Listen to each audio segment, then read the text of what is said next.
सो आप सबकी भरपूर तालियों में खुदा के खादम सामने आएंगे और खुदा के खूबसूरत कलाम को आपके सामने पेश करेंगे।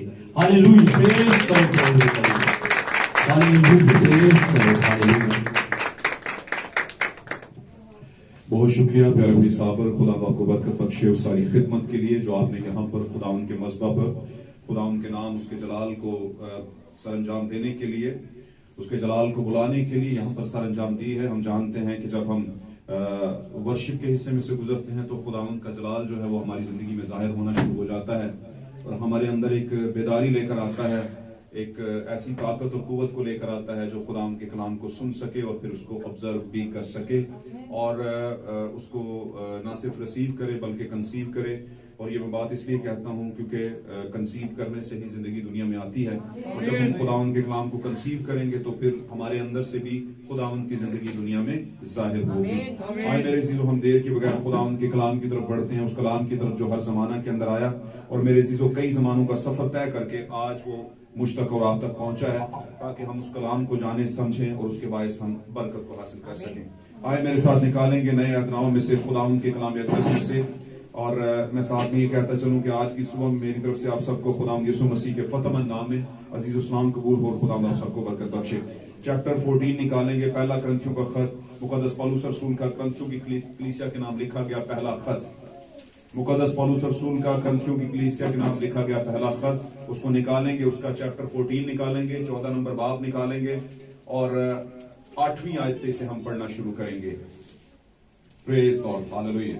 जी, मैं आपके लिए पढ़ देता हूं या आप कोई भी श्रीहरि से पढ़ सकता है तो बुलंद आवाज में पढ़ेगा। जी जी पढ़िए, निकाल लिया तो पढ़िए, नहीं तो मैं पढ़ देता हूं। सबने निकाल लिया? पहला करंथियों का खत 14वां बाब और उसकी 8वीं आयत से हम पढ़ेंगे और सभी इसको ध्यान से सुनेंगे। जी। और अगर तुरही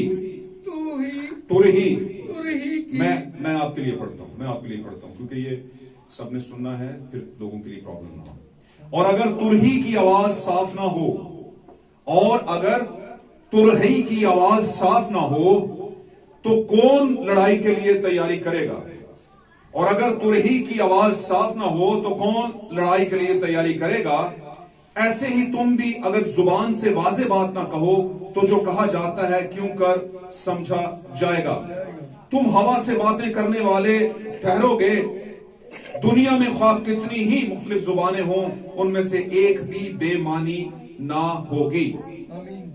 बस अगरचे मैं किसी जुबान के मानी ना समझूं तो बोलने वाले के नजदीक मैं अजनबी ठहरूंगा और बोलने वाला मेरे नजदीक अजनबी ठहरेगा। बस जब तुम रूहानी नेमतों की आरज़ू रखते हो तो ऐसी कोशिश करो कि तुम्हारी नेमतों की अफजूनी से कलीसिया की तरक्की हो। खुदा के कलाम का पढ़ा और सुना जाना हमारे लिए बायस बरकत हो।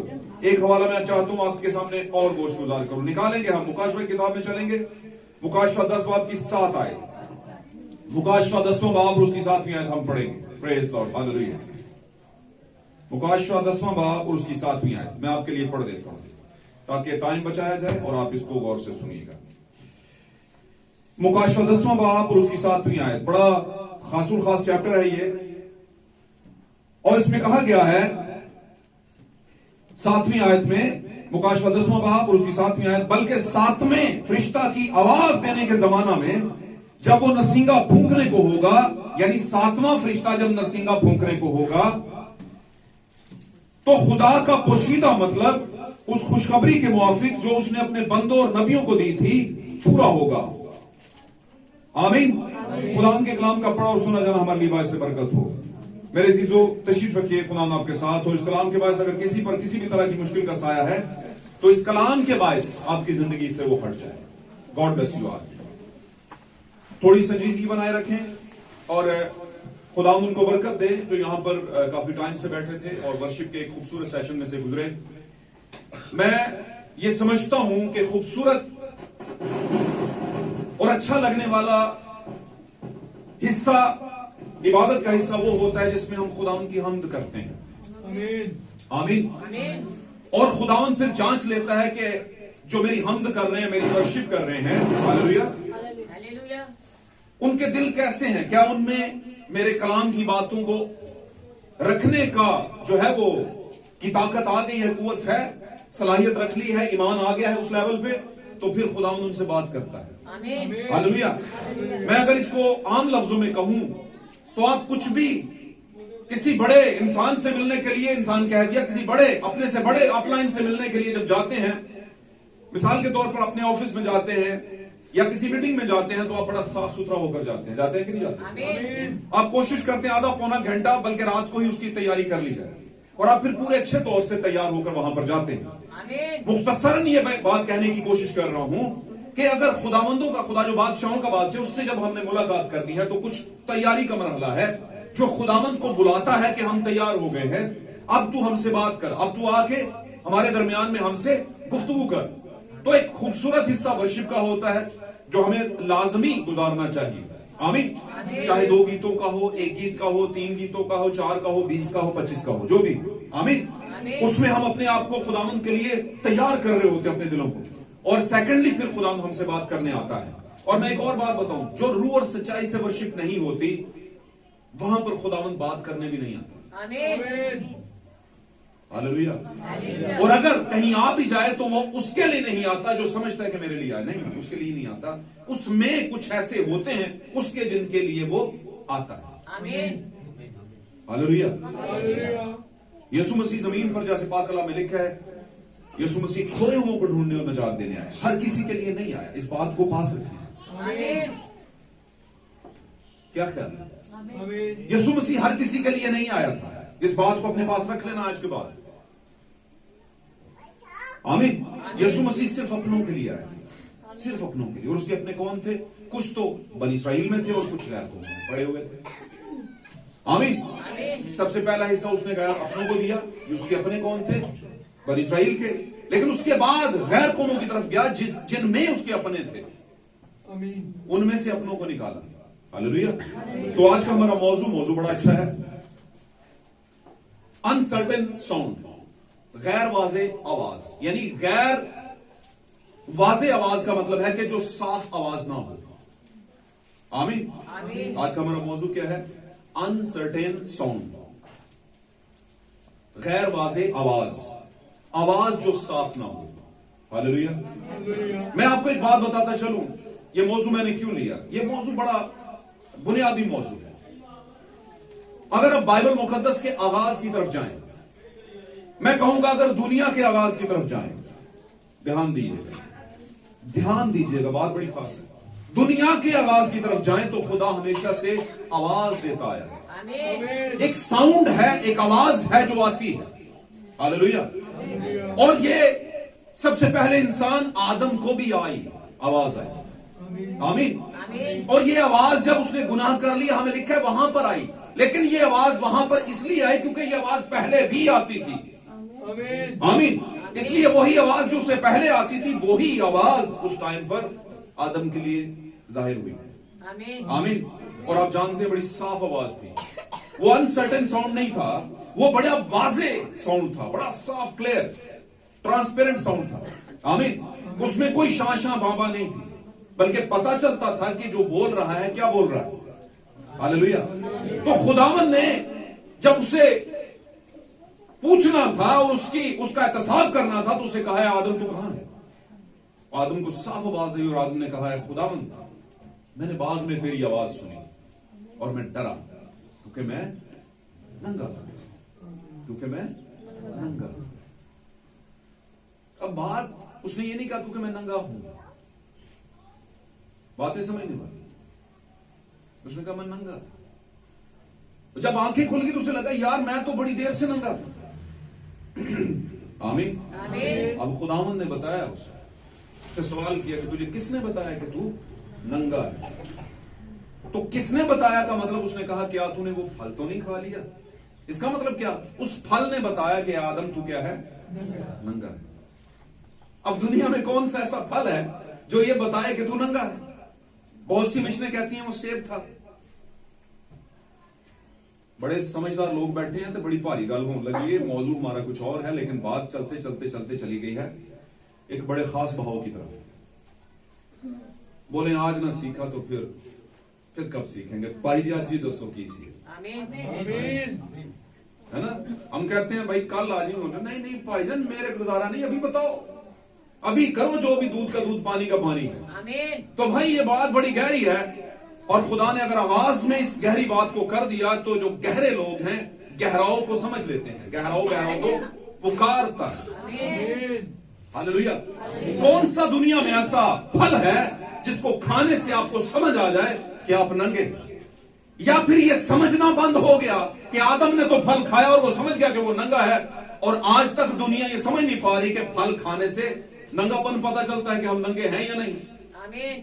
क्या ख्याल है? किसी बच्चे को जो इनोसेंट है ना, जब आप उसे नहलाने के लिए लेकर जाते हैं छोटे बच्चे को, तो उससे वो फल खा, वो बोले एक मिनट मुझे फल देना जरा, उसे खिला दो, और बोले वो मामा जी जल्दी से कपड़े पहनाओ, कपड़े पहनाओ, उसे पता चल जाए ऐसा कुछ भी नहीं, ऐसा कोई फल दुनिया में था ही नहीं। तो फिर क्या था, क्यों लिखा फल? भाई जी क्यों गलत गल कर दे, लिखा है फल, तो बोलो पाक कलाम में आपको बताऊं कि यीशु मसीह ने भी कुछ फलों का जिक्र किया, वहां पर आकर हम समझ जाते हैं कि ये फल क्या है।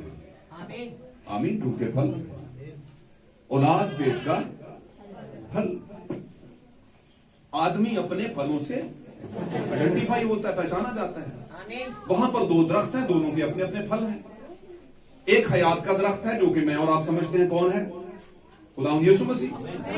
जिंदगी का दरख्त मैं हूं, है ना, अंगूर का हकीकी दरख्त मैं हूं। हालेलुया। प्रकाशों में लिखा है जिनके जामे बर्रा के लहू से धुले हैं वो जिंदगी के दरख्त के पास आने का हक पाएंगे। ये कहां से हक खो गया था? आदम और हवा ने फल खाया, जिंदगी के दरख्त में से फिर खा नहीं सके। उसके गिर्द क्या लग गई? 16 जन करूबी लगा दिए, और अदन के बाहर भी लगा दिए, लगाए थे कि नहीं? तो वहां से हक खाना बंद हो गया। जो पहले खा, तो क्या खा रहे थे? क्या खा रहे थे वैसे वो हयात के दरख्त? वो क्या, कौन सा दरख्त? तो मैं इस पे टाइम ज्यादा नहीं लगाऊंगा, मैं शॉर्ट करूंगा, इस पे कभी स्टडी करेंगे, बहुत लंबी चौड़ी स्टडी है इस पे। जो भूख प्यास रखते हैं, जो कलाम की गहराई में जाना चाहते हैं, डीप डाउन समवेयर, ठीक है, कहीं जाना चाहते हैं, वो आते भी हैं, वो कहते हैं भाई जी यार दसो, जैसे शिगिर्दों ने कहा कड़वे दाने की तमसील हमें सिखा, ये क्या है? हालेलुया। तो फल खा लिया और नंगापन शुरू हो गया। वो फल क्या है? अब जाकर इंसाल की किताब उसका 31वां बाब, सॉरी 30वां बाब और उसकी 20वीं आयत पढ़ लीजिएगा। 30वां बाब और 20वीं आयत, वहां पर लिखा है फाहशा खाती है और अपना मुंह पोंछती है और कहती है मैंने कुछ बुराई। समझ आंटी कर दी? फाहशा खाती, निकाल लीजिए, अगर पढ़ा हुआ है तो निकाल लीजिए अपने पास। 20-30 होगा या 30-20 होगा, इंसाल 20-30। तो वहां पर लिखा है फाहशा खाती है और अपना मुंह पोंछती है और कहती है मैंने कुछ बुराई नहीं की। तो मैं ये समझाने की कोशिश कर रहा हूं कि जो खाया जाता है वो दुनियावी फल नहीं होते जो दुनिया में पौधों पे लगते हैं। आमीन।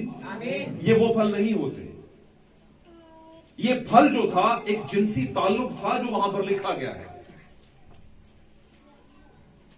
ये फल एक जिनसी ताल्लुक था जो वहां पर लिखा गया है। और बाय द वे ये जो दरख्त था नेकी और बदी की पहचान का दरख्त, ये बेसिकली अबलीस था जो सांप में होकर आया था और उसके जरिया से, सांप के जरिया से फल खाया गया। और मैंने पहले भी बताया कि पाक कलाम में लिखा कि सांप कोई बीगने वाला कीड़ा नहीं था, सांप 4 टांगों वाला जानवर था, यहां पर लिखा हुआ। आमीन। ये जानवर था और सांप जानवर नहीं होता, सांप रेप्टिल होता है। सांप क्या होता है? रेप्टिल होता है। अब तुरई की आवाज अगर साफ ना हो, अगर, अच्छा तुरही का मैं जरा, क्योंकि हमने पहला क्रंथियों का खत उसका 14वां बाब और 8वीं आयत से पढ़ा है, तो मैं इसको थोड़ा आपको बता दूं, क्योंकि मैं ज्यादातर कोशिश करता हूं कि इसको दोनों वर्जन में पढ़ूं, यानी अंग्रेजी और उर्दू दोनों में इसको देखूं कि असल में बात क्या है। क्योंकि हमारे यहां पर, ये मैं आपको बता दूं कि यहां पर जो बाइबल मुकद्दस उर्दू की है, इसमें कुछ जगहों पर, सब पर नहीं, कुछ जगहों पर कमजोर तर्जमा किया गया है और उसी को पढ़कर हम अपने नजरियात बनाते हैं। जबकि आप इंग्लिश बाइबल, और इंग्लिश भी कौन सी? किंग जेम्स वर्जन बाइबल, सारी बाइबलें नहीं, किंग जेम्स वर्जन KJV, इसको कहते हैं, वो डाउनलोड करें और उसमें से आपको बड़ा क्लियर नजर आएगा। आमीन। तो वहां पर इसे तुरही को ट्रम्पेट कहा गया है। अब ट्रम्पेट उर्दू में नरसिंगे को भी कहा जाता है। अब ट्रम्पेट की अपनी एक आवाज होती है। जो लोग ट्रम्पेट फूंकते हैं, जो नरसिंगे फूंकते हैं, बहुत से लोगों को आपने यहूदियों में अक्सर फूंके जाते थे। या हमारे पाकिस्तान में भी एक ऐसी क्रिश्चियनिटी की एक डिनोमिनेशन है, एक फिरका है जो यहूदी तरीकेकार से चलता है, लेकिन वो कहता है कि हम मसीही हैं। आमीन। जैसे मसीहानिक और इस तरह की और भी बहुत सी हैं चीजें। तो वो अपना सारा लबादा, सारा कपड़े भी उसी तरह के पहनते हैं। मैं मुख्तसर करता हूं इस बात को, मैं चाहता हूं हम टॉपिक पे रहें। तो वो भी नरसिंगे फूंकते हैं। कहा जाए तो पाक कलाम में कहीं नहीं लिखा हुआ कि ईमानदार जो हैं, जो यस्सु मसीह के ज़ेरे असर आ चुके हैं, जो शरीयत के नहीं, जो फजल के ज़ेरे असर है।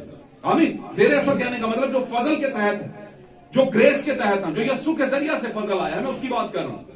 आमीन। उसके लिए अब नरसिंगा खुदा का कलाम है, उसके लिए अलग से फूंकने की जरूरत नहीं है उसे। अगर वो नरसिंगे तो फूंके, लेकिन मुकाशफा का नरसिंगा नहीं फूंका तो क्या फायदा वो नरसिंगे का। अगर आपने यहां तक टखने तक पांव धो लिए, अगर आपने यहां तक, है ना, धोना शुरू कर दिया और सारा साफ सफाई 19-20 सारा कुछ कर लिया, 20 बार नहा के भी आ गए और मन की सफाई नहीं हुई, खुदा उनके कलाम के भेदों को नहीं जाने, तो क्या जाने। अगर आप किसी गिरजे में गए और बाहर एक वो लगा होता है बाउल सा, है ना, एक फिट किया होता है दीवार के साथ, उसमें पाक पानी होता है, लगाते हैं, कड़काते हैं और अंदर चले जाते हैं, इससे थोड़ी सफाई होगी। इससे कवा मोर तो नहीं बन जाएगा, नहीं बन जाएगा, नहीं बन सकता। तो किससे बने? अगर तुरही की आवाज साफ ना हो। मेरे अजीजों, यहां पर पालूस एक बड़े भेद की बात करते हैं, इस बात को समझ ले आप। ये तुरही की आवाज मतलब नरसिंगे की आवाज, और नरसिंगे का मतलब खुदा का बोलना, खुदा का किसी चीज को फूंकना उस जमाने के लिए। हालेलुया। और मैं यहां पर कहता चलूं कि 7 कलीसियाई जमानों में 7 फरिश्तों को नरसिंगे दिए गए। वो नरसिंगे ये वाले नहीं थे। समझ आ रही गल दी? ब्लो करते हैं जो नरसिंगा फूंकते हैं, वो ये नहीं दिए गए मुकाशफा में 7 फरिश्तों को, ये वाले दिए गए। ये नरसिंगे दिए 7 कलीसियाई जमाने के फरिश्तों को, उनके जमाने की आवाज दी गई। वो नरसिंगा जो उनके जमाने में दिया गया, फूंको। और अगर उस नरसिंगे की, उस तरही की आवाज साफ ना होती तो मेरे अजीजों, बीज कड़वे दानों से अलग ना होते, उकाब चूजों से अलग ना होते, कव्वे जो है वो उकाबों से, उकाब जो है वो कवों से अलग ना होते। ये आवाज के बायस हुआ है। कोई थी मादा उकाब, यानी मां, जो इस्तिश्ना 11 बाब के अंदर आती है 32वीं आयत के अंदर। जैसे उकाब अपने घोंसले को हला हला कर अपने बच्चों पर मंडलाता है, मतलब उन पर अपनी जुम्बश करता है रूठी, और वो उस जुम्बश को समझते हैं और फिर मामा की आवाज को सुनते हैं और चूजों में से बाहर निकलते हैं। आपको पता है उकाब का जो घोंसला होता है मखमल का नहीं होता। जो पढ़े लिखे बच्चे हैं वो भी समझते हैं उकाब का घोंसला बड़ा कोई नरमो गुदाज नहीं होता, अच्छा मैट्रेस नहीं होता उसमें। मामा उकाब जाती है, पापा उकाब जाते हैं और इतने इतने मोटे मोटे तिनके लेकर आते हैं, वो डालते हैं उनके नीचे, और उन तिनकों के बीच में रहकर पलता है जो उकाब। उसको पता होता है कि मैं कैसी कंडीशन में पला, उसका इम्यून सिस्टम बड़ा हाईफाई हो जाता है। आपने कभी ये झुग्गी झोंपड़ी के बच्चों को देखा? झुग्गी झोंपड़ी में रहने वाले बच्चों देखा है? देखा होगा, लाजमी देखा होगा। नंगे पांव, कोई शर्ट पहनी है, कहीं गला खुला है, जैसे मर्जी घूम फिर रहे हैं छोटे छोटे बच्चे, है ना।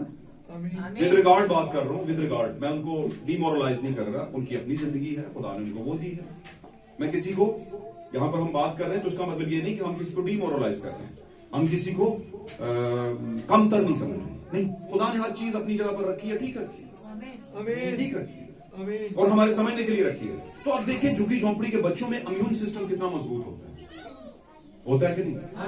हमारे बच्चे इंपोर्टेड कपड़ों में उन्हें ठंड लग जाती है, मेरे लाल को ठंड ना लग जाए, 20 बार उसे जनाब जी, और थोड़ा सा भी फ्लू लग गया तो 25 डॉक्टरों को दिखा देंगे हम, अगर हमारे पास है। उसके बाद भी हमारे बच्चों का, अच्छा ये चीजें हमारे बच्चों का इम्यून सिस्टम डाउन करती है। और झुग्गी झोंपड़ी के बच्चों का इम्यून सिस्टम चेंज है ना, जून की गर्मी है होती रहे, बारिश पड़ रही है सर्दियों में, झाड़ा लगा हुआ है होता रहे, हम तो काम के लिए निकले और उनको काम के लिए निकाला जाता है। कच्ची जगहों में नीचे उन्होंने डाले होते हैं कपड़े और वहीं पर सोए होते हैं, बहुत दफा ऐसा भी होता है। ना ऊपर कोई सही तरह की सीलिंग होती है और ना नीचे कुछ सही तरह का बेड होता है कि नहीं?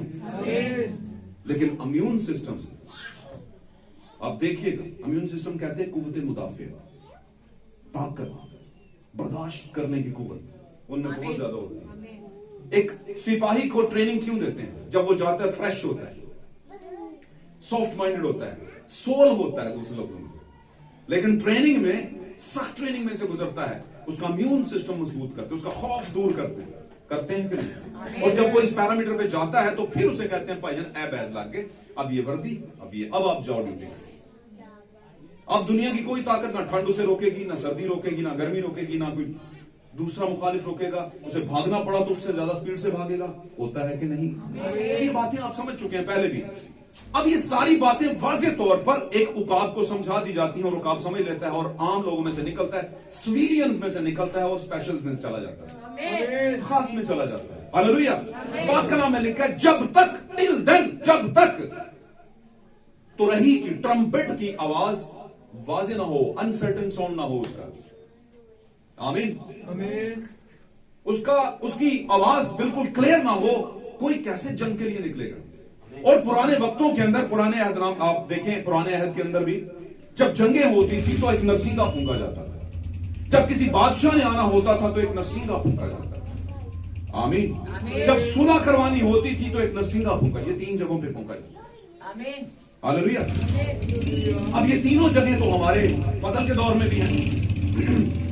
हम जंग की हालत में है, नबी बयान करते हैं, ए ब्राइड, ए कलीसिया, द चर्च ऑफ गॉड, खुदावंद की कलीसिया, तू जंग की हालत में है। तू नर्म और गुदास जगह पर रहने के लिए नहीं आई, तू ऐसी वाले चर्चिस और बेहतरीन स्लीक एंड सेटन चर्चिस में नहीं आई है। तू जंग की हालत में है, तू एंजॉयमेंट की हालत में नहीं है कि तूने बेहतरीन कपड़े पहने, तूने बेहतरीन किस्म का परफ्यूम लगाया और बेहतरीन आवाज के साथ जादू जगाया, बेहतरीन संगत की तबला पर, आमीन, बेहतरीन वाला प्रोफाइल दिया लोगों को, और ये सारा कुछ करने के बाद तू समझती है कि ओके हो गया, खुदावंद को आज मैंने खुश कर दिया। नेवर एवर, आपने नहीं किया, कभी कर ही नहीं सकते इस तरीके से। भाई ब्रैनम कहते हैं, अगर कौवा अपने परों के अंदर मोर के पंख लगा दे और बोले थोड़ी देर के लिए शीशे में जाकर कि मैं भी क्या हूं, बोला ऐसे नहीं चलेगा। बोला जैसे ही वो फैलाएगा तो पर क्या हो जाएंगे, क्योंकि वो इतना सा है और वो वैसे मोर है भी। हाँ लगा लेगा वो, लेकिन मोर अपने तरीके से एक अपने परों को स्प्रेड करता है, फैलाता है। आमीन। मोर की खूबसूरती उसके परों में है और वो पर उसे लगाने नहीं पड़ते, उसे पैदा करने पड़ते हैं। आमीन। पर लगाने से, मिशन में आने से, पादरी से हाथ मिलाने से, मिशन की मेंबरशिप लेने से, किसी बड़े चर्च का मेंबर बनने से आप उकाब नहीं बन सकते, नहीं बन सकते, बन ही नहीं सकते। उकाब बनते नहीं है, उकाब पैदा होते हैं, उकाब पैदा होते हैं।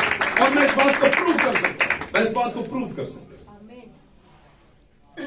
पाक कलाम में लिखा है, खुदावंद ने कहा, दुनिया की नींव रखने से पहले मैं तुम्हें जानता हूं, तुम मेरे दिमाग में हो।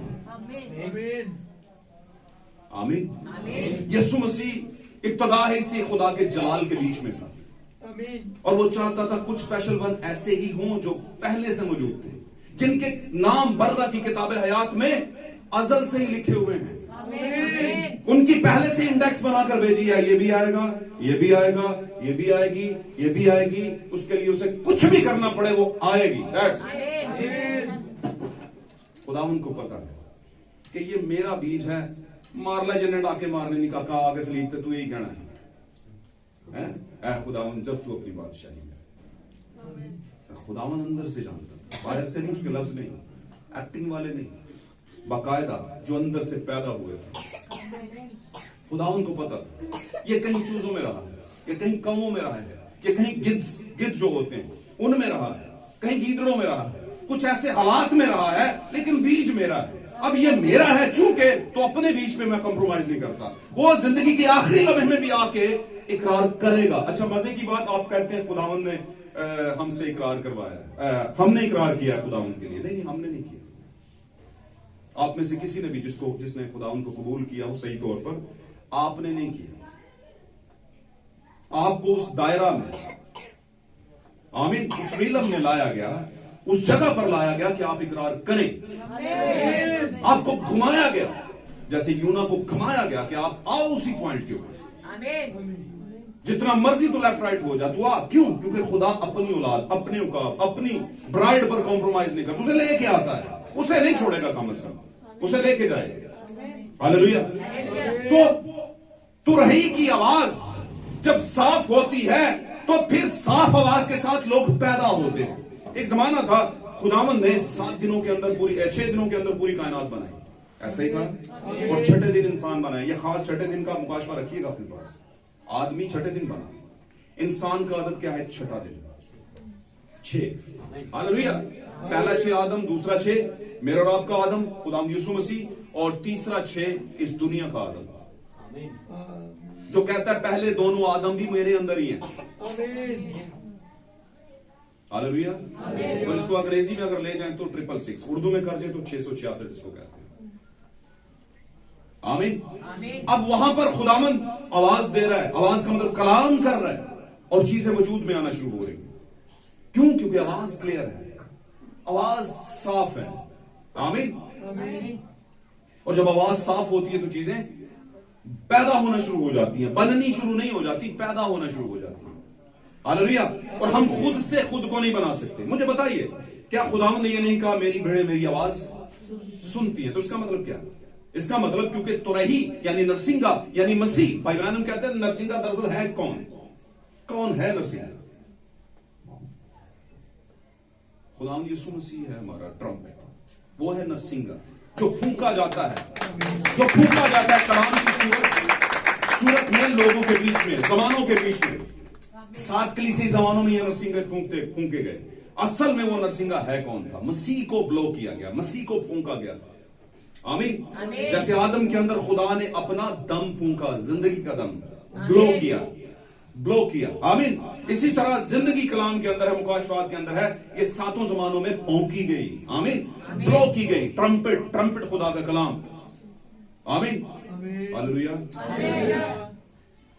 तो कुछ चीजें खुदा के हुजूर में पैदा होती हैं, उसकी आवाज को सुनती हैं, और फिर पीछे की परवाह नहीं करती, पीछे की परवाह नहीं करती। हमेशा याद रखिए, खुदा का रूह आपको आगे बढ़ने की ताकत देता है, लेकिन दुनिया का रूह आपको पीछे खींचने की कोशिश करता है। हालेलुया। मैं बताता हूं, एक मिसाल देता हूं। एक शख्स था, वो एक्सरसाइज करना शुरू कर रहा था बाहर कहीं ग्राउंड के अंदर। तो पास से एक बंदा गुजरा, कहता है मैं भी मतलब पहलवान बने। उसने सुना कि मेरे मुतालिक ये कहा उसने, वो लगा रहा। अगले दिन फिर गुजरा, वो कुछ नहीं होना तेरा, वो फिर लगा रहा। उसने कहा कहता रहा है। एक हफ्ते बाद गुजरा अपने बेटे के साथ, एक हफ्ते बाद वो शख्स गुजरा अपने बेटे के साथ, और देखा कि उसका फिजिकली कंडीशन जो है बड़ी अच्छी हो गई है, उससे फिट हो गया। और अपने बच्चे को कहता है कर अकल वे है दयाल, देख ये होते हैं। क्या समझा? कल समझो कि नहीं? आगाज में आप ईमान में आए, आवाज सुनी, ये भी गया होना, क्या ख्याल है?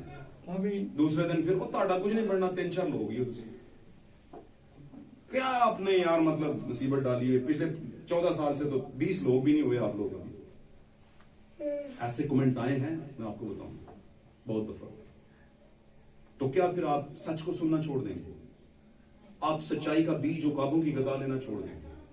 आप ब्राइड के रुतबे वाली जो तैयारी है उसको छोड़ देंगे? क्योंकि वो कह रहे हैं, वो कह रहा है, वो कह रही है।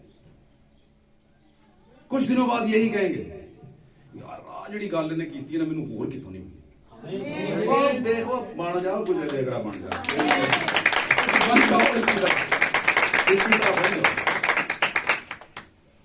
तो हमेशा याद रखें, आपकी सफलता, आपकी कामयाबी आराम से नहीं आती, कुछ करना पड़ता है। और एक और बात बताऊं, आवाजें जो लेफ्ट राइट से आती हैं उनको फिर दरगुजर करना पड़ता है, सिर्फ नरसिंगे की आवाज पर काम करना पड़ता है। और इसके लिए आपको सबसे पहले अपनों की, उसके बाद वक्त की कुर्बानी देनी ही देनी पड़ती है, क्योंकि अपने शायद उन बातों को ना समझ पाए जितना आप समझ पाए। और जब आप समझ जाएंगे, स्पेशलाइज हो जाएंगे, फिर ही आप उन्हें समझा सकेंगे। लेकिन आप अगर उनके कहने से या अपने दोस्तों के या अपने लेफ्ट राइट के लोगों के कहने से उनकी बात को कहीं भरम बना लिया, अपना सोच लिया कि नहीं नहीं यार ये तो काम बड़ा खराब हो जाएगा, लोग क्या कहेंगे मुझे, आमीन, तो कोई मसला नहीं, कहते रहे लोग जो मर्जी कहते रहे, आमीन। आपने अपने आप को सही रखना है, आपने अपने आप को सच्चाई पर रखना है। तो यहां पर मैं आपको बताता चलूं चंद बातें। आज जो नजात का दावा करते हैं, साल्वेशन का दावा करते हैं, वैसे नजात किसके जरिए आई? बोलिए, नजात किसके जरिए आई? खुदावंद यीशु मसीह के जरिए नजात आई, साल्वेशन, कंप्लीट नजात।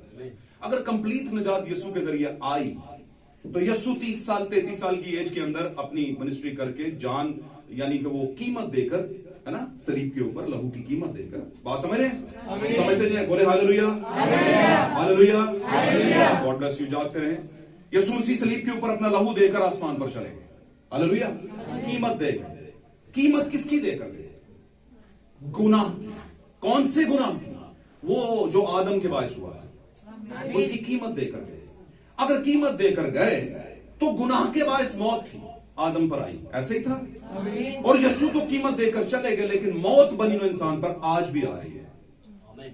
तो इसका मतलब क्या? इसका मतलब ये कि खुदावंद की जो अच्छा, नजात का मतलब छुटकारा, मौत से छुटकारा और जिंदगी में दाखिला, ऐसा ही है, ऐसा है कि नहीं? अब चूंकि खुदा भी अपने कवानीन से आगे पीछे नहीं हटता। जब खुदा ने कहा आदम तेरी नस्ल, यानी गोश्त और खून की नस्ल, जो इसमें बहुत बड़ा मुकाशवा है। खुदा का कभी भी इरादा यह नहीं रहा कि शादी करके औलाद पैदा करवाई जाए, नो, खुदा का यह इरादा नहीं, खुदा का कभी भी इरादा नहीं। मेरी बात को समझ रहे हैं? बात बहुत गहरी और बड़ी बात है, जरा दलेर जहन और दिल से सुननी पड़ेगी। आदम और हवा कैसे पैदा हुए थे? कैसे हुए थे? शादी और ब्याह से पैदा हुए। अब बोलेंगे वो तो दुनिया के पहले इंसान थे। ओके, दुनिया के पहले इंसान थे, लेकिन खुदा का पैदा करने का यही तरीका था। आमीन। और खुदावन ने जब दो लोगों को पैदा किया, एक शख्स को पैदा किया और दूसरे को उसमें से निकाला, आमीन, तो उसके बाद खुदावन ने कहा बढ़ो, फलो और फूलो। इसका मतलब क्या? इसका मतलब ये नहीं है कि शादी ब्याह के जरिए बढ़ो, फलो और फूलो। जिस तरह मैंने कहा आदम तेरे पास इख्तियार है, तू भी कहेगा तो तेरी बीवी हामला होगी। कहने से हामला। लेकिन याद रखना, उस कहने से दर्द नहीं होगी, दर्द के साथ बच्चे पैदा नहीं होंगे, क्योंकि सजा वही होती है जो पहले आपके पास वो बात ना हो। आमीन। और जब फल खा लिया तो उसके बाद कहा कि बच्चे तो पैदा होंगे, लेकिन अब कैसे होंगे? दर्द के साथ होंगे।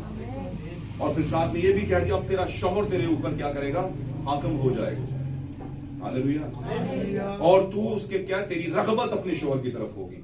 इसका मतलब समझते हैं? अब औलाद जिनसी ताल्लुक से पैदा होगा।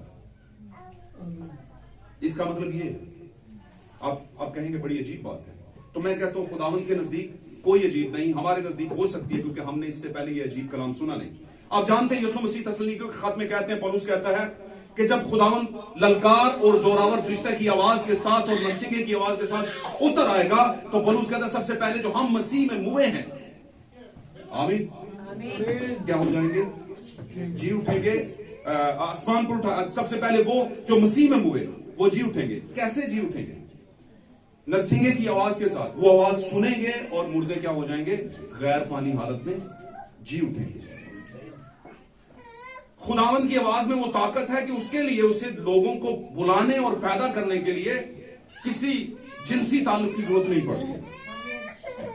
और पाक कलाम में लिखा यीशु मसीह ने कहा आसमान पर ब्याह शादी नहीं होगा। इसका मतलब खुदा का कभी प्लान नहीं था ब्याह शादी, लेकिन जब यह मामला हो गया फल खाने वाला, तो उसके बाद बाकायदा औलाद इसी तौर से पैदा हुई और इसी तौर से होनी थी, क्योंकि खुदावंद ने कहा अब तू दुख के साथ क्या करेगा, मेहनत करेगा, जमीन को अपने पसीने की रोटी खाएगा और वो जमीन भी तुझे पूरा फल नहीं देगी, और तेरी औलाद, जिसके मुतालिक हम कहते हैं कि आदम की औलाद गुनाह के बायस आगे नस्ले आदम गुनाह में आई, आमीन, और गुनाह के बायस आदम पर मौत आई तो उसकी नस्ल पर भी मौत आएगी। हालेलुया।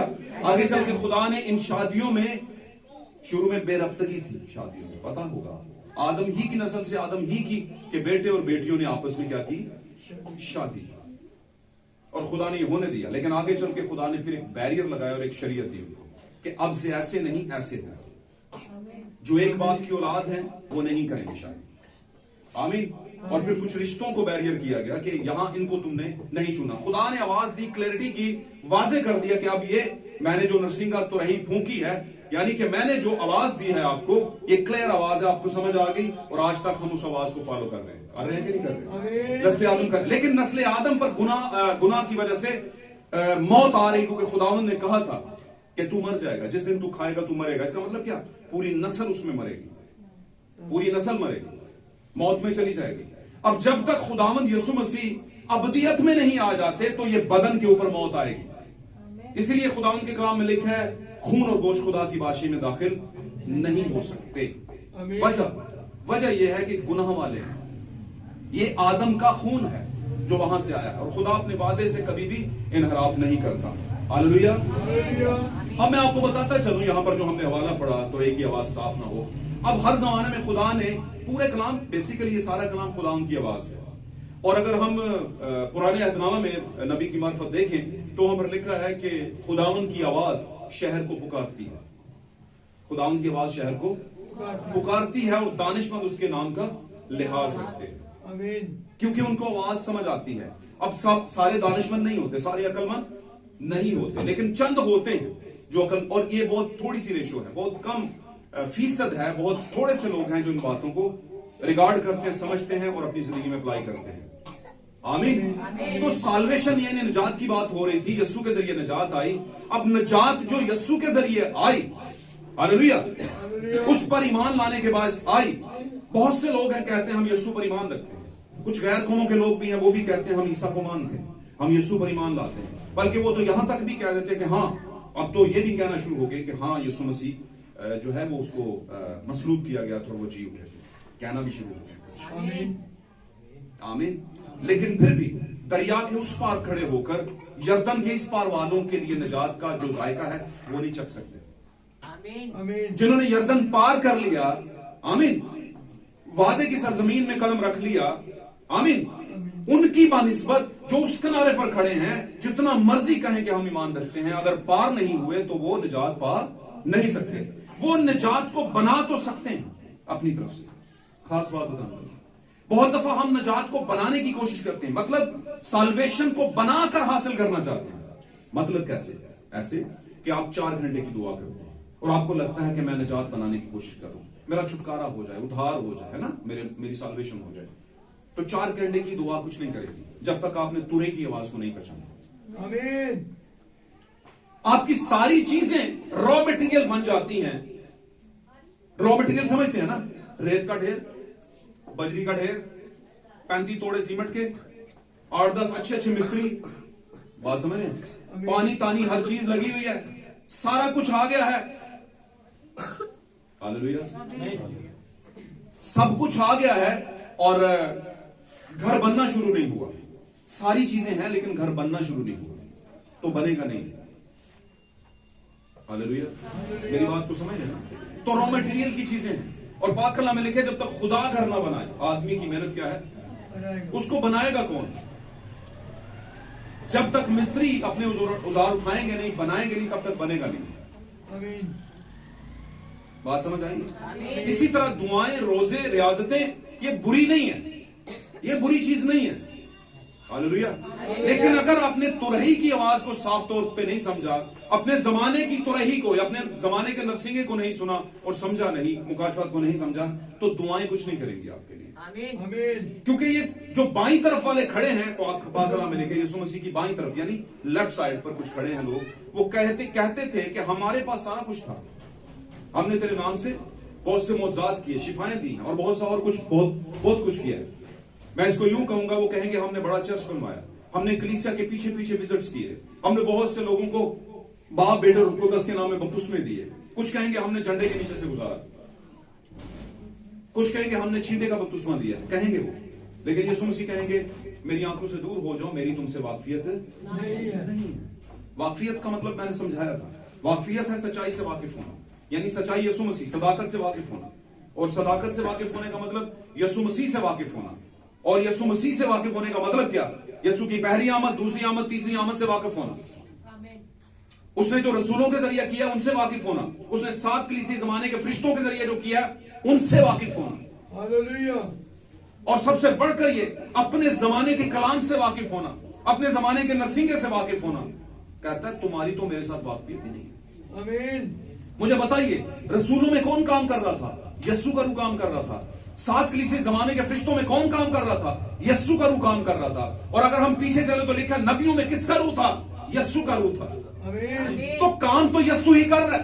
पहले वक्त के अंदर आकर सबसे पहली आमद के अंदर उसने कीमत दी है। आमीन।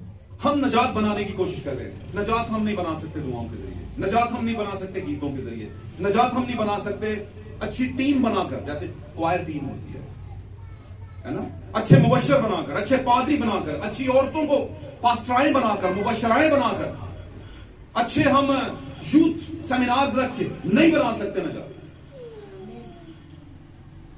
मेरी भेड़ें मेरी आवाज तुरही की आवाज सुनती है। भेड़ों को मुझे बताए, भेड़ों को अपने ऊपर ऊन बनानी पड़ती है या पैदा करनी?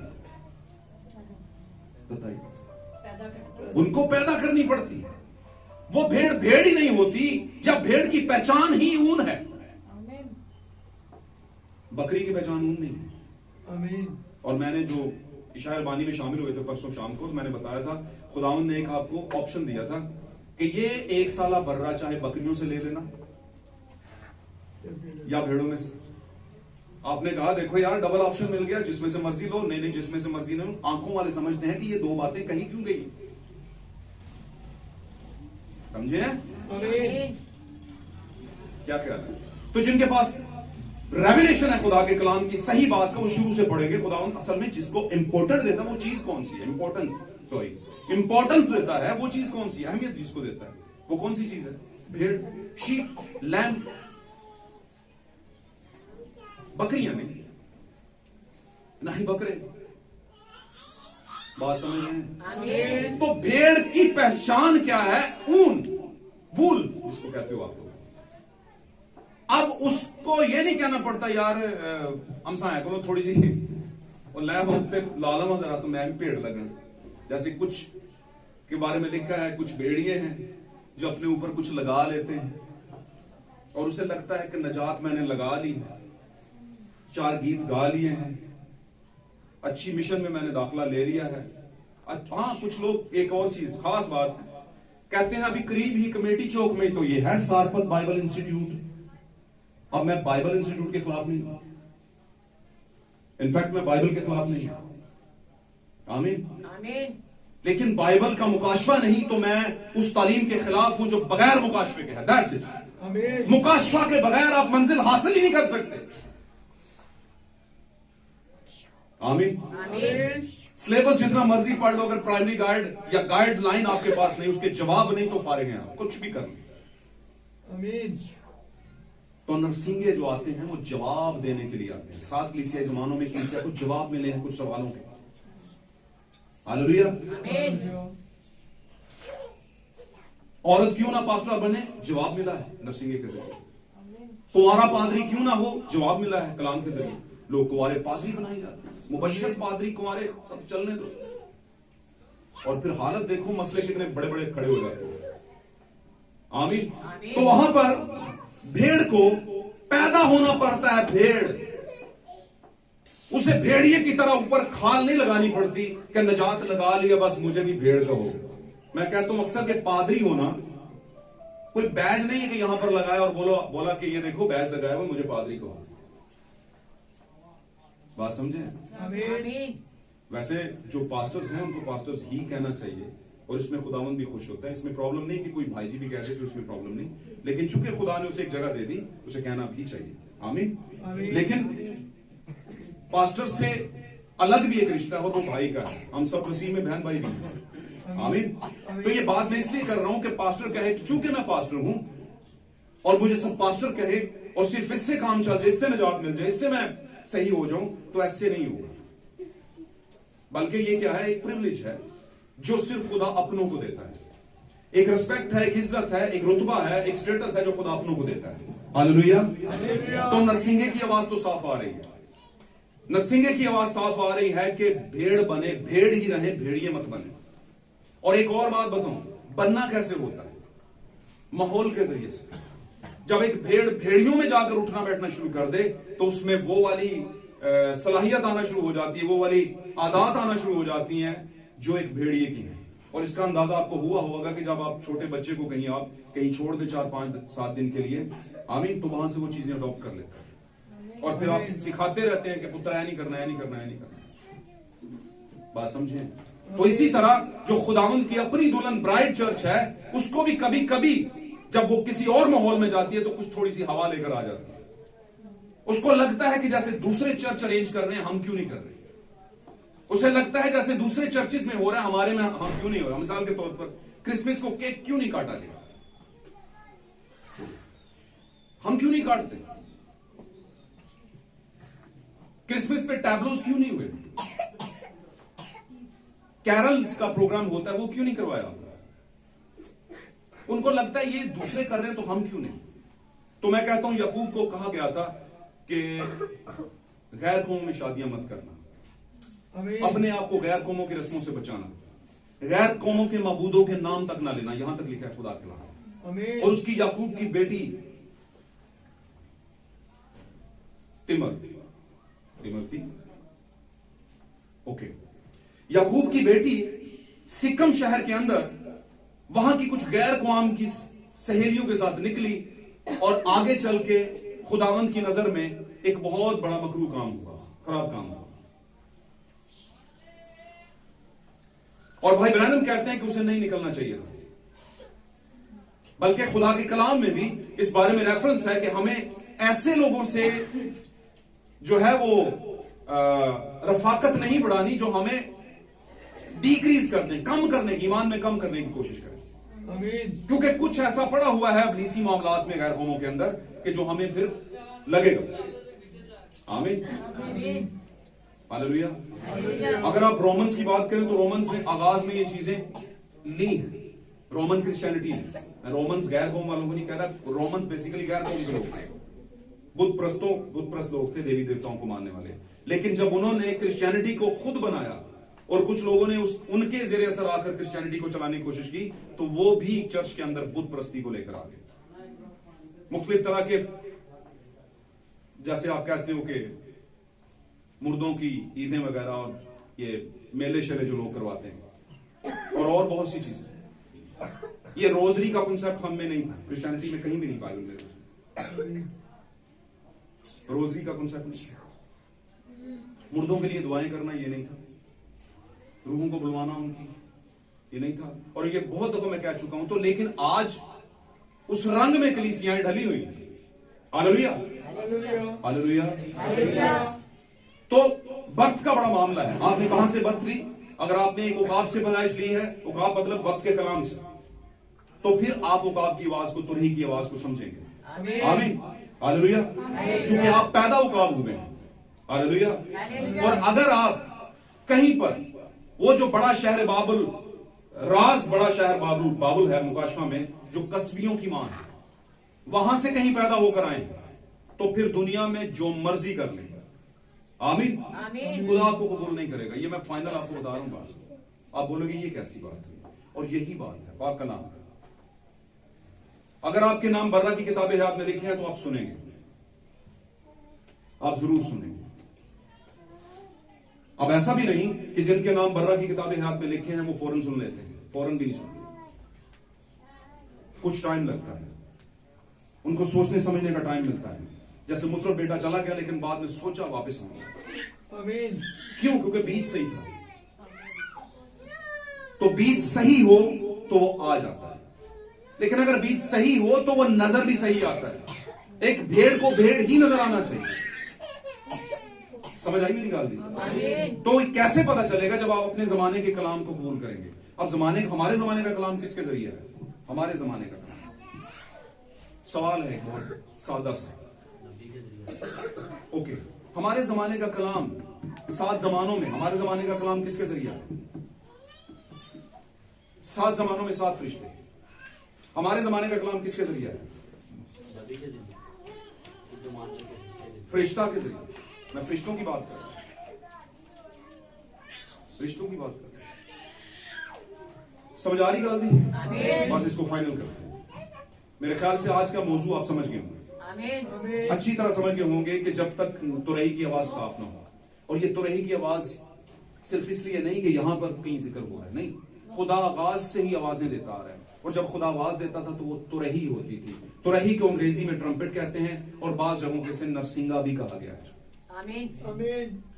मुझे बताइए, यहां पर जब झांझा बज रहा था, वो जो जिसको आप लोग ये झांझा सा है, ये बज रहा था, इसकी आवाज अलग साउंड दे रही थी ना। तो ये जो ये है ढोलक, इसकी आवाज अलग साउंड दे रही थी। अगर यहां पर कोई चिमटे वाला हो उसकी अलग दे रही होगी। आमीन। खुदावन ने किस आवाज की बात की है? नरसिंगे की आवाज। नरसिंगा बड़ा अहम है, ट्रम्पेट बड़ा अहम है, तुरही जिसको कहा गया वो बड़ी अहम है। लेकिन तुरही के साथ साथ कुछ और साज भी चल रहे हैं। खुदा नरसिंगे की आवाज की वाजे होने की बात करता है, ना वो करना की आवाज वाजे होने की बात करता है। बाइबल मुकद्दस में एक साज है करना। कौन सा करना? कुत्ते वाला काफ नहीं, 2 नुक्तों वाला, काफ रे नून अल्फ ना ऊपर डबल ऐसे करके शब्द करनाफ इसको कहते हैं। और ये पुराने वक्तों में गैर कौम के लोग भी बजाते थे म्यूजिक के साथ अपने देवताओं के आगे, और हैकल में भी बजते थे। और नबी बयान करता है, इस बारे में खास बात ध्यान में रखना, कि खुदा ने खास नरसिंगे का जिक्र किया है। और नरसिंगा इसलिए किया क्योंकि ये नरसिंगा हर जमाने में फरिश्ते के हाथ में रहा है। 7 फरिश्तों ने अपने अपने जमाने में अपने हाथ में नरसिंगा रखा। और नरसिंगा क्या था? खुदा का वक्त का कलाम, टाइम रेवलेशन, आपके जमाने का मुकाशफा, आपके जमाने का गाइडलाइन, सिलेबस से हटके, मिशनों से हटके, अकीदों से हटके, रवायात से हटके, हालेलुया, खालिस्तान बीज जो बिगाड़ को दूर करता है। अब बिगाड़ क्या है? बिगाड़ को दूर करने का मतलब समझते? बिगाड़ वो वाला नहीं, वो लोग जो बिगाड़ हैं, बिगड़े हुए हैं, उनको दूर करता है। ये नहीं कि आप में से बिगाड़ दूर करता है, नहीं नहीं, बिगाड़ बिगड़े हुओं को दूर करता है, जिनकी वजह से आप पर असर हो रहा है, जो आपको आगे बढ़ने नहीं देते। Hallelujah, hallelujah. अब मामला ये है, खुदा ने नबी ने कहा कि ये जो नरसिंगा है, इसकी आवाज का साफ आना जरूरी है। इसका मतलब बाकी साज जो हैं वो दीगर अकीदे हैं।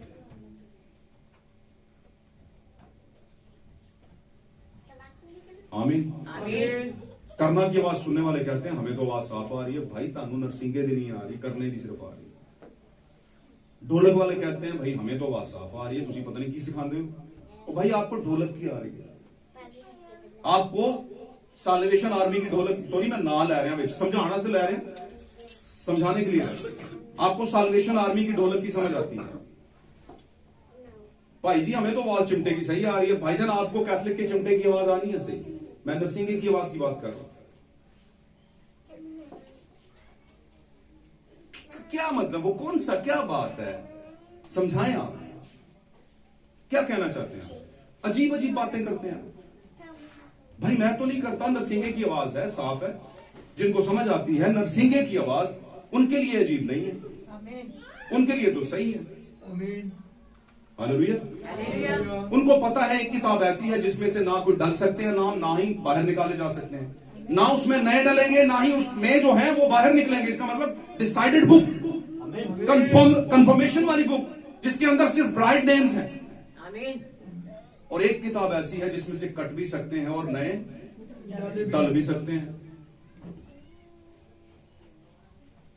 अब जिसमें कट और डल सकते हैं वो होंगे तख्त के सामने, सफेद जामे पहने हुए, हाथों में डालियां, मुकाशों में लिखा है चैप्टर 19 है शायद, तो उसमें लिखा है कि वो कहेंगे होशाना होशाना होशाना। लेकिन जिनके नाम ना कट सकते हैं ना डल सकते हैं, नहीं बल्कि डिसाइडेड है, वो तख्त के साथ होंगे ब्राइड, आमीन, जो यीशु मसीह की दूसरी आमद में रैप्चर कर जाएगी। और जो सामने वाले होंगे हयात की किताब वाले, एक है बर्रा की किताबें हयात और एक है हयात की किताब। आपके नाम किसमें है ये नरसिंगा डिसाइड करेगा, और नरसिंगा आपके जमाने का, हर जमाने के नरसिंगे ने डिसाइड किया है कि कौन दुल्हन है और कौन दुल्हन नहीं है, कौन बर्रा की किताब वाले हैं और कौन हयात की किताब वाले हैं। गाल समझ रहे? अब लोगों को बड़ी अजीब लगे कि दर्दी तलीम लाया है, ये किस तरह की लेकर आए हैं? लेकर इसलिए आए हैं क्योंकि ये नबी के जरिए आई है, लेकर इसलिए आए हैं क्योंकि ये 7वें जमाने के फरिश्ते के जरिए आई है। आमीन, ये बताती है कि हमें सब पता है, हमें शैतान गुमराह नहीं कर सकता। आमीन, हालेलुया। उन्हें पता है कि हम जो खाना खाते हैं वो 16 बच्चों वाला खाना नहीं खाते, बल्कि इम्यून सिस्टम को मजबूत करने वाला। उन्हें पता है कि हम जिस घोंसले में पैदा हुए हैं वो नरमो गुदाज मिशन वाला घोंसला नहीं, एसी रूम, अच्छे कारपेट, अच्छी कुर्सियां, अच्छे है ना, सारा कुछ बेहतरीन से बेहतर। उन्हें पता है नहीं, हम तो चट्टानों में रहने वाले हैं, हमारे घोंसले तो टॉप पे होते हैं, है ना, हम तो सख्तियां झेलने वाले हैं, हमें खुद शिकार करना पड़ता है, हमें पता है कि हम कौन हैं। हालेलुया। अब पता चलता है जब नरसिंगे की आवाज साफ आती है, जब तुरही की आवाज साफ आती है। हालेलुया। आज हमने 2 से 4 चीजें सीखी। नजात बनानी नहीं पड़ती, नजात आपके अंदर पैदा होती है। उकाब को उकाब बनना नहीं पड़ता, उसे उकाब पैदा होना पड़ता है। आमीन। और आप देखेंगे कि आपको लगेगा कि बहुत से परिंदे उकाब को फॉलोइंग में जाते हैं उसके पीछे, कि हम भी उड़ेंगे, हम भी उस लेवल पे फ्लाई करेंगे। लेकिन थोड़े ही टाइम बाद जब हाँप जाते हैं तो कहते हैं भाई साढ़े वास्ता काम नहीं, मैसेज में, मैसेज में उड़ना हमारा काम नहीं है, हम ये देखो भाई हम गए, और वो चले भी जाते हैं। और ऐसे चले जाने वालों के लिए पौलुस एक बड़ी खूबसूरत बात करता है। वो कहता है वो निकले तो हम में से, पर हम में से थे नहीं, हम में से थे। Some decided ones, some special ones, कुछ खास किए गए, कुछ ठहराए हुए, है ना, कुछ मुंतखब किए हुए, ये है ब्राइड। और वो तुरही की आवाज को जानते हैं कि तुरही क्या कहती है, ढोलक क्या कहती है, चिमटा क्या कहता है ना, झांझा क्या कहता है, करना क्या कहता है, या इस तरह के और बहुत से सॉन्ग्स हैं जो कहते हैं हमारी भी सुनो, हम भी मजेदार लगते हैं। आमीन। पॉसिबल है नरसिंगा उतना मजेदार ना लगे, क्योंकि नरसिंगा तो एक जैसे ब्लो करते हैं, एक वैसे ही बाजा सा, है ना, उस तरह होगा, हो सकता है मजा ना दे, लेकिन नरसिंगा आपको बाखबर कर रहा है। बी कॉन्शियस, बी कॉन्शियस, खबरदार हो जाओ, खबरदार हो जाओ, वक्त करीब है, सच्चाई को ले लो, सच्चाई को ले लो। तो मैंने बताया नजात छुपी किसमें है, क्या गीतों में, दुआओं में नहीं, क्या रियाजतों में, क्या और बहुत सी चीजें जो दुनिया करती है और समझती है कि हमें निजात मिली है या निजात पा चुके हैं। नहीं, ये तो है ही नहीं, क्योंकि निजात का सिलसिला 3 सेशन में पूरा होता है, खास जेल में रखना। सबसे बड़े 3 सेशंस और फिर आगे चल के फोल्डर्स। सबसे बड़े 3 सेशंस निजात के। सबसे पहले यीशु मसीह आए, कीमत देकर चले गए, निजात की दाम देकर गए, लेकिन हम अभी भी जमीन पर ही हैं। मौत अब भी आती है, मुसीबतें अब भी आती हैं, आजमाइशें अब भी आती हैं, ब्राइड पर भी और दीगर कलीसियाओं पर भी। आमीन। हम सब उसी मिस्र के अंदर हैं, गो के कीमत दी गई है। ये तो वही बात हुई कि बनी इस्राएल के अंदर जब शादियां होती थी तो दूल्हा आता था, कीमत देकर चला जाता था। सच्ची कह रहा हूं, दुल्हन का दाम देकर चला जाता था, और फिर बगैर बताए कि मैंने किस दिन आना है अचानक से आ जाता था। और आम तौर पर बनी इस्राएल की जो लड़कियां थी वो हर रोज तैयारी करती थी कि शायद आज ही आ जाएगा, आज ही आ जाएगा। दुल्हा देर तो लगा रहा है, लेकिन यही तो मामला है। अलीशा ने कहा मुझे अपनी बरकत का धूना दे। उसने कहा तूने अच्छा सवाल किया है और बहुत बड़ा सवाल किया, मुश्किल सवाल सॉरी किया है। आमीन। लेकिन मैं भी तुझसे कहता हूं, अगर तू मुझे आसमान पर उठता हुआ जाते देख ले तो फिर तुझे बरकत का दूना हिस्सा मिल जाएगा, लेकिन अगर तू जाते हुए ना देखे तो फिर नहीं मिलेगा। आमीन। तो अनीशा दुल्हन है, अनीशा बैठा नहीं, सुकून नहीं था उसे ये था गया तो फिर नजात भी गई। ये डबल लेना है, सिंगल से मामला चलेगा नहीं। सॉरी।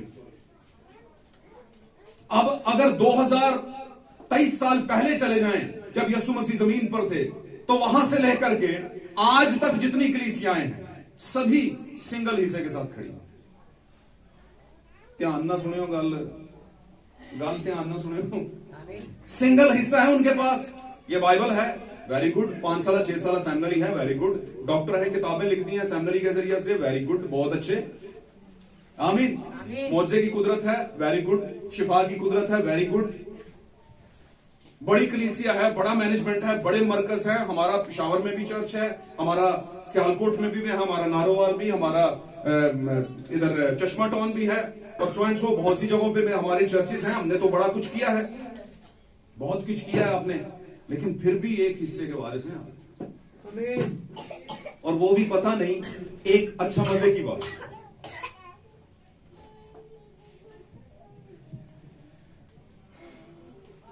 मोहब्बत और एतबार, इन दोनों में एक भी ना रहे तो दूसरी अपने आप मर जाती है। मोहब्बत और एतबार में से एक चीज अगर ना रहे तो दूसरी अपने आप मर जाती है। समझे मेरी बात? इस बात को समझे। आमीन। क्योंकि अगर मोहब्बत नहीं रहती तो फिर एतबार भी नहीं रहता, और अगर एतबार नहीं तो फिर मोहब्बत कैसे? अगर सिंगल हिस्सा है और डबल नहीं पाया तो ब्राइड नहीं है, और सिंगल हिस्सा रॉ मटेरियल है, सिलेबस है, और डबल हिस्सा गाइड समेत सिलेबस है, जवाबों के साथ सिलेबस। समझे गल है? हमने किताब रखी है लेकिन इसके जवाब भी रखे हैं भाईजान। सिर्फ सुबह तो शाम 6-6 घंटे पढ़ दे नहीं। मैं 35 बार बाइबल खत्म की है, मैंने 8 बार की है, मैंने 10 बार। लोग कहते हैं, गवाही देते हैं, इससे क्या होगा? हो क्या जाएगा? वैसे क्या हो जाएगा? आपको लगा, लेकिन आपको ऐसे लगा जैसे आपके पास भी कुछ है। हाँ, आपके पास है सिंगल हिस्सा, लेकिन डबल हिस्सा, दूसरा हिस्सा नहीं तो ये हिस्सा अपने आप डेड हो जाएगा, क्योंकि लेफ्ट वाले सिंगल हिस्से वाले हैं, उन पर नेमतें आ रही हैं, फल आ रहे हैं, वो मोजात कर रहे हैं और कहते हैं यीशु तेरे नाम से किए हैं। वो कहता है वेरी गुड, लेकिन वाकफियत किधर गई? वाकफियत किधर? बात को ले लें, अपने पास रख लें। वाकफियत किससे होती है? तो रही की आवाज से, नरसिंगे से। वो नरसिंगा वाकिफ कराता है। वो ताड़े जमाने का नरसिंगा फूंके जा रहा है, आपके जमाने का नरसिंगा फूंका जा रहा है। बार बार मैं उस बात को क्यों घोट रहा हूं? ताकि आपको पता चले हर एंगल से कि ये बात असल में है क्या। आमीन। आमीन। तो मेरे अजीजों, हम बात कर रहे थे डबल हिस्से की। अब डबल हिस्सा किसको मिलता है? खासो खास औलाद की बात करें तो पहलोठा। यीशु मसीह क्या था? वैसे इकलौता सी कि पलोठा सी? Very good, very good, very good bless you. तालियां बजाएं भाई के लिए। ये भी जवाब सही है, ये भी जवाब सही है। जाएंगे काम के लिए, काम हो गया तब भी ठीक, ना होगा तो फिर भी ठीक है, क्या बात हो गई। लेकिन वो बात सही कर रहे हैं। यीशु मसीह इकलौता भी था। कब था इकलौता? इकलौता कब था? जब वो पैदा हुआ तब इकलौता था। आमीन। आमीन। लेकिन जब वो जी उठा तो फिर इकलौता नहीं रहा, फिर पहलौठा हो गया। जी उठने वालों में पहलौठा। अब यीशु मसीह इकलौता भी है और पहलौठा भी है। अब मैं इसे अंग्रेजी में अगर आपके सामने कहूं तो आप जो पढ़े लिखे बच्चे ज्यादा मैं समझता हूं क्योंकि तर्जमा बड़ा अच्छा है। तो इकलौते को कहते हैं ओनली वन, सिर्फ एक, इकलौता। और पहलौठों को कहते हैं फर्स्ट बॉर्न, फर्स्ट मर्द जो बर्थ लेता है, पहला बच्चा जो फर्स्ट बॉर्न। आमीन। अब देखा जाए तो जो सिर्फ एक है और बेटा है, ध्यान ना सुनिएगा, सारी जायदाद का वो वारिस है। आमीन। क्योंकि है ही एक ना। आमीन। और अगर वो पहलौठा है तो फिर डबल हिस्से का वारिस है। अभी बात समझ आई? आमीन। फिर भी उसके पास इतना होता है कि वो समझे कि मेरे पास बहुत है, डबल है। आमीन। अलीशा दूने की डिमांड कर रहा है और अलीशा नबी बयान करता है कि अलीशा कौन है? ब्राइड। आमीन। क्यों? क्योंकि वो पहलौठा भी है और इकलौता भी है। दुल्हन क्या है? पहलौठी भी है और इकलौती भी है। आमीन। भाई ब्रैनम ने एक मैसेज दिया, लाखों में 1 in billions, लाखों में एक। अब लाखों में एक का मतलब समझते हैं? लाखों में एक का मतलब लाखों दुनिया के लोग हैं, लाखों बैनुल अक़वामी डिनोमिनेशन हैं, लेकिन किसी एक को ही वो लेने आ रहे हैं। आमीन। आमीन। और वो कौन है जो उसकी आवाज पर कान लगा? मैंने बताया था कि निजात के सेशंस हैं। सबसे पहले यीशु आया कीमत लेकर गया। आमीन। उसके बाद यीशु आएगा लेकर जाने के लिए। आएगा का मतलब दुनिया के लिए आएगा, हमारे लिए आ चुका है। आमीन। लेकर जाएगा दुल्हन को। और तीसरी बार, अच्छा मजे की बात, तीनों बार यीशु दुल्हन के लिए आ रहा है। एक बार दुल्हन की कीमत देने, दूसरी बार दुल्हन को लेने, और तीसरी बार दुल्हन के साथ आमीन। आ रहा है। आमीन। मेरी बात समझ रहे हैं? आमीन। अब ये हो गए यीशु मसीह के 3 सेशन निजात देने। दूसरे सेशन में दुल्हन की निजात हो जाती है। दूसरे सेशन में पहला सेशन कीमत और दूसरा सेशन लेके जाना। जब वो लेकर चला जाएगा तो निजात होगी, दैट्स इट। लेकिन जब तक वो लेकर नहीं जा रहा तो निजात हुई नहीं है। आमीन। निजात उसके अंदर है लेकिन निजात का इंप्लीमेंटेशन नहीं हुआ। जैसे यीशु मसीह को लोग कहते हैं यीशु को बाप नहीं कहना चाहिए, बहुत से लोग कहते हैं यीशु को बाप नहीं कहना चाहिए, यीशु तो बेटा है। कुछ लोग कहते हैं यीशु बाप का शुक्र है, यीशु बाप का शुक्र है, कहते हैं कि नहीं? आमीन। समझ रहे हो कालू? और बहुत से लोग इस पे बलवा उठाते हैं मिशनों के, कहते हैं यीशु को बाप क्यों कहते हो? आमीन। यीशु तो बेटा है। वो बात सही करते हैं क्योंकि उनकी तरफ से वो 6 है और हमारी तरफ से वो 9 है। जिसको वो 6 समझ रहे हैं हमारी तरफ से, लेकिन उनको अपना 6 सीधा करना पड़ेगा एक टाइम पे आके, जिस तरह से मैं बता रहा हूं, कलाम बता रहा है। सॉरी, कलाम ने आगाज ही से एक बात को वाजे कर दिया कि वो बाप भी होगा। यीशु क्या होगा? अब्दियत का बाप भी होगा। उसमें खूबी है कि वो बाप बने, फिर ही उसकी शादी हुई है दुल्हन के साथ। आमीन। गाल समझ रहे हो? आमीन। लेकिन वो बाप बनेगा कब? जब अब्दियत आएगी। जब अब्दियत आएगी। अब कुछ लोगों के लिए तो अब्दियत आना बाकी है, लेकिन कुछ लोगों के लिए अब्दियत यीशु के साथ आती है। जब यीशु आ जाता है तो अब्दियत शुरू हो जाती है उनके साथ। जब यीशु ने डाकू से कहा तू आज ही मेरे साथ फिरदौस में होगा, तो कहने को तो यीशु 3 दिन के बाद जी उठा था और फिर गया आसमान पर। ऐसे ही था। आमीन। बल्कि 3 दिन तक 3 दिन के बाद जी उठा, 3 दिन और रात के बाद जी उठा, और फिर 40 दिन तक नजर आता रहा। आमीन। और बात समझ रहे हैं?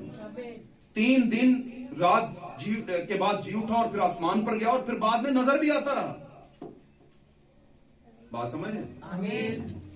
तो कहने का यह मतलब है कि नजात का जो है कंप्लीट आपकी जो छुटकारा है वो यीशु मसीह जब दुल्हन को ले जाएगा तब होगा। आमीन। और बाकी जो पीछे रह गए उनके लिए अभी नजात बाकी है। हालेलुया। तो नजात बनानी नहीं पड़ती, नजात प्री डेस्टिनेटेड के साथ पैदा होती है। जो पहले से ठहराए हुए बुलाए हुए हैं उनके साथ पैदा हो जाती है, और जो पहले से बुलाए हुए ठहराए हुए और बरगजीदा किए हुए हैं वो बर्रा की किताब में लिखे हुए हैं। और बर्रा की किताब में उकाबों का जिक्र है। उकाबी नस्ल है, शाही नस्ल, इब्राहिम का शाही बीज वो है। और वो कौन सा? बनी इस्राइल नहीं, उन्होंने तो रिजेक्ट कर दिया। गैर कौमों में से उसका बीज जो है, जिन्होंने उसे कबूल किया आज की डेट में। अब कबूल करने का सारे दावा करते हैं, लेकिन असल में जो रेवलेशन के जरिए कबूल करता है, मैं उसकी बात कर रहा हूं। आमीन। जो कलाम के भेदों के साथ खड़े हैं मैं उसकी बात कर रहा हूं। इन बातों को पास रखिएगा, मैं जो आपसे कहने की कोशिश कर रहा हूं, और ये बातें मैं समझता हूं, मैंने काफी एंगल से आपको समझाई। आप हमेशा याद रखना, जो चीजें आप अपने ऊपर डिस्प्ले करते हैं वो वक्त आने के साथ उतर भी जाती है। हकीकत क्या है वो वक्त के साथ साथ वाजे भी होना फिर शुरू हो जाती है। इससे बेहतर है कि अगर हम सही बिलीवर हैं तो हम सही बिलीवर वाला, ईमानदार वाला अपना क्या रखें, स्वभाव रखें, अपना चाल चलन रखें। हम ये ना कहें कि वो क्या करते हैं, वो क्या करते हैं, वो क्या करते हैं, क्योंकि वो तो फिर ऐसी बात ही हो गई कि हम हैं उकाब और अपने अंदर दूसरे पर लगाने की कोशिश कर रहे हैं, अपने आप को दूसरों की तरह बनाने की कोशिश कर रहे हैं। तो इससे बात और मामला आगे बढ़ेगा नहीं। जब तक तुरही की आवाज साफ ना हो, कौन जंग के लिए निकलेगा? अब जंग तुरही की आवाज की क्लैरिटी के साथ है। अगर आपके पास मुकाशफात हैं, भेद हैं, हवा के पास एक ही कमी थी, उसके पास भेद नहीं थे। लेकिन इस हवा के, इस हमारे जमाने की जो आदम की हवा है, मैं और आप हैं, आमीन, यीशु मसीह जो हमारा आदम है, हालेलुया, दूल्हा है हमारा, उसकी हवा के पास भेद है, क्योंकि वो भेद उसे किसी ने नहीं दिए, उसे यीशु ने खुद दिए। और यीशु ने कैसे दिए? 7 कलीसिया जमानों के फरिश्तों के जरिए और हमारे जमाने के फरिश्ते के जरिए, नबूवत के जरिए, एलिया की मिनिस्ट्री के जरिए। हालेलुया। इसका कोई सवाल हो तो आप बाद में मुझसे बात कर सकते हैं। खुदा आपको बरकत दे। जब तक तुरही की आवाज साफ ना हो, इसका मतलब है इसके बगैर अब गुजारा नहीं है। साफ आवाज का आना, साफ रेवलेशन का हमारे पास होना बड़ा जरूरी है। और जंग में फतह कब होगी? जब तुरही की आवाज साफ हो और आप साफ आवाज को सुने। खुदा आपको बरकत दे। इस कलाम की पूरी बरकत आपको और आपके करामों को अता करे। God bless you.